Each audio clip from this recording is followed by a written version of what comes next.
Disclaimer, this video is for informational and entertainment purposes only and should not be treated as professional advice. The opinions and views expressed in the video belong solely to the individuals appearing in it.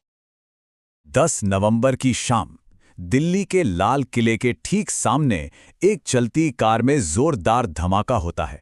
लेकिन रुकिए, ये कोई आम आतंकी हमला नहीं था, बिल्कुल भी नहीं। इसकी कहानी जितनी चौंकाने वाली है ना, उतनी ही कह सकते हैं अजीब भी है। जब जांच शुरू हुई तो मामला और भी पेचीदा हो गया। पता चला कि जो बम इस्तेमाल हुआ वो पूरी तरह से बना ही नहीं था, एक प्रीमेच्योर बम था। और जो बात इसे और भी अजीब बनाती है वो ये है कि भारत में ऐसा पहली बार हुआ था कि किसी आतंकी ने चलती कार में धमाका किया हो। तो सवाल ये उठता है कि आखिर एक आधा अधूरा बम लेकर चलती कार में धमाका किया ही क्यों गया? इस सवाल का जवाब किसी सुराग में नहीं, किसी गवाह के बयान में नहीं, बल्कि एक ऐसी जगह में मिला जहां शायद ही किसी ने सोचा होगा, सोशल मीडिया पर। तो चलिए इस केस में थोड़ा और अंदर चलते हैं। देखिए, ये हमला ना शुरू से ही इन्वेस्टिगेटर्स के लिए एक पहेली जैसा था और इसकी दो बड़ी वजहें थीं। पहली, अटैक का तरीका, और दूसरी, जो हथियार इस्तेमाल हुआ वो। मतलब जरा सोचिए, कोई अधूरा बम क्यों इस्तेमाल करेगा भला? और एक चलती हुई कार में ब्लास्ट, इसका क्या मकसद हो सकता है? इन सवालों ने जांच की पूरी दिशा ही बदल दी, क्योंकि ये किसी भी जाने माने आतंकी संगठन के काम करने के तरीके से बिल्कुल भी मेल नहीं खाता था। और इस पूरी गुत्थी को सुलझाने का जो सिरा मिला ना, वो किसी फिंगरप्रिंट या डीएनए सैंपल से नहीं मिला, वो मिला 2 ट्वीट्स से। जी हां, जम्मू कश्मीर पुलिस के ऑफिशियल ट्विटर हैंडल से किए गए सिर्फ 2 ट्वीट्स। सब कुछ शुरू हुआ 10 नवंबर को दोपहर के 1:40 पर। जम्मू कश्मीर पुलिस ने एक प्रेस रिलीज ट्वीट किया। इसमें बताया गया था कि कैसे उन्होंने एक टेरर मॉड्यूल का भंडाफोड़ किया है। लेकिन इसमें एक लाइन थी जो सबसे ज्यादा जरूरी थी, वो ये कि कुछ और लोगों को भी जल्दी पकड़ लिया जाएगा। ये एक सीधी सीधी चेतावनी थी। और फिर शाम 6:10 पर आया दूसरा ट्वीट। सिर्फ एक लाइन, लेकिन कितनी सीधी और कितनी असरदार। You can run but you can't hide. ये मैसेज सीधे उस डॉक्टर के लिए था जो उस वक्त बारूद से लदी कार लेकर दिल्ली की सड़कों पर घूम रहा था। तो अब देखते हैं कि कैसे इन 2 ट्वीट्स ने डॉक्टर उमर मोहम्मद नबी के लिए एक तरह का रियल टाइम काउंटडाउन शुरू कर दिया। एक ऐसा काउंटडाउन जो उसे सीधे उसके आखिरी और सबसे खतरनाक कदम की तरफ ले गया। ये टाइमलाइन देखिए, सब कुछ शीशे की तरह साफ हो जाता है। दोपहर 1:40 पर पहला ट्वीट आता है।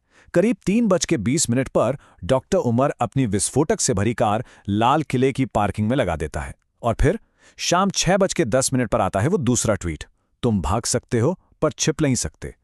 और इसके ठीक 13 मिनट बाद, सिर्फ 13 मिनट बाद, डॉक्टर उमर अचानक कार स्टार्ट करता है और पार्किंग से निकल जाता है। और फिर 6:38 पर धमाका। जो आदमी 3 घंटे से ज्यादा शांत बैठा था, वो दूसरे ट्वीट के बाद इतनी जल्दी में क्यों भागा? और इसी को इन्वेस्टिगेटर्स ने नाम दिया पैनिक इंड्यूस्ड डेटोनेशन, मतलब घबराहट में किया गया धमाका। उनका मानना है कि ये ब्लास्ट प्लान का हिस्सा था ही नहीं, ये तो बस डर और घबराहट का नतीजा था। दूसरा ट्वीट पढ़ते ही डॉक्टर उमर को लगा बस अब वो पकड़ा जाएगा, और इसी खौफ में, इसी भगदड़ में उसने उस अधूरे बम को उड़ा दिया। लेकिन कहानी का जो सबसे चौंकाने वाला पहलू है वो तो अब सामने आएगा। ये जो मॉड्यूल था ना, इसे चलाने वाले कोई मामूली अपराधी नहीं थे। ये थे हाईली एजुकेटेड, पढ़े लिखे मेडिकल प्रोफेशनल्स। जी, डॉक्टर्स। मतलब एक बार इनके प्रोफाइल पे नजर डालिए। डॉक्टर उमर मोहम्मद नबी, कश्मीर का NEET topper. Doctor Shaheen Shahid, UP medical entrance की टॉपर। ये वो लोग हैं जिन्होंने लोगों की जान बचाने की कसम खाई थी। Brilliant academic records. और फिर भी ये रास्ता चुना। ये सवाल तो मन में आता ही है कि आखिर ऐसी क्या वजह थी कि इन लोगों ने अपना प्रोफेशन, अपना भविष्य, सब कुछ दांव पर लगाकर आतंक का रास्ता चुन लिया। और जब इनके कनेक्शन को देखा गया तो एक पैटर्न नजर आया। ये सबके सब कश्मीर के गरीब परिवारों से थे। सभी पढ़ाई में कमाल के थे, अपने अपने एंट्रेंस एग्जाम के टॉपर्स। और फिर प्रोफेशनल जिंदगी में भी इनके रास्ते एक दूसरे से टकराए।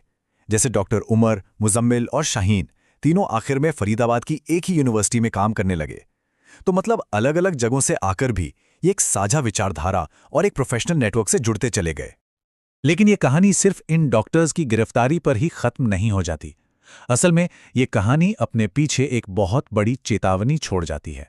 और हमारी नेशनल सिक्योरिटी पर कुछ बहुत ही गंभीर और परेशान करने वाले सवाल भी खड़े करती है। कितने बड़े सवाल?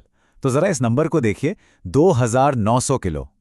इतना अमोनियम नाइट्रेट इस मॉड्यूल से जुड़े 2 ठिकानों से फरीदाबाद में मिला। ये कोई छोटी मोटी मात्रा नहीं है, ये बहुत बहुत ज्यादा है। और ये जखीरा कहाँ इकट्ठा किया जा रहा था? देश की राजधानी दिल्ली के ठीक बगल में। मतलब साफ है, 10 नवंबर का वो धमाका, वो तो शायद इनके असली प्लान का एक बहुत छोटा सा हिस्सा था। असली प्लान तो दिल्ली एनसीआर में कुछ बहुत बड़ा करने का था, जिसके लिए ये सब जमा किया जा रहा था। और यहीं पर हमारे सिक्योरिटी सिस्टम पर सवाल उठते हैं। पहला सवाल, इंटेलिजेंस फेलियर। आखिर 2900 किलो विस्फोटक दिल्ली के इतने करीब जमा होता रहा और किसी को कानो कान खबर तक नहीं लगी। दूसरा, कोऑर्डिनेशन की कमी। जब जे.एन.के पुलिस ने 9 नवंबर को फरीदाबाद में रेड की तो दिल्ली पुलिस को फौरन अलर्ट क्यों नहीं किया गया? और तीसरा, हमारी सड़कों की सुरक्षा। विस्फोटकों से भरी एक कार 12 घंटे से ज्यादा दिल्ली में घूमती रही और उसे कहीं भी किसी भी चेकिंग पॉइंट पर नहीं रोका गया। ये सोचने वाली बात है कि अगर जे.एन.के पुलिस इस केस पर काम न कर रही होती तो शायद ये मॉड्यूल कभी पकड़ा ही नहीं जाता। और ये पूरा मामला हमें एक बहुत ही मुश्किल सवाल के सामने लाकर खड़ा कर देता है। जब खतरा पढ़े लिखे प्रोफेशनल्स के रूप में हो, डॉक्टर्स, इंजीनियर्स, जो हमारे बीच समाज में ही रहते हैं, तो ऐसे खतरे को, जो आंखों के सामने होते हुए भी अदृश्य है, उसे आखिर पहचाना और रोका कैसे जाए?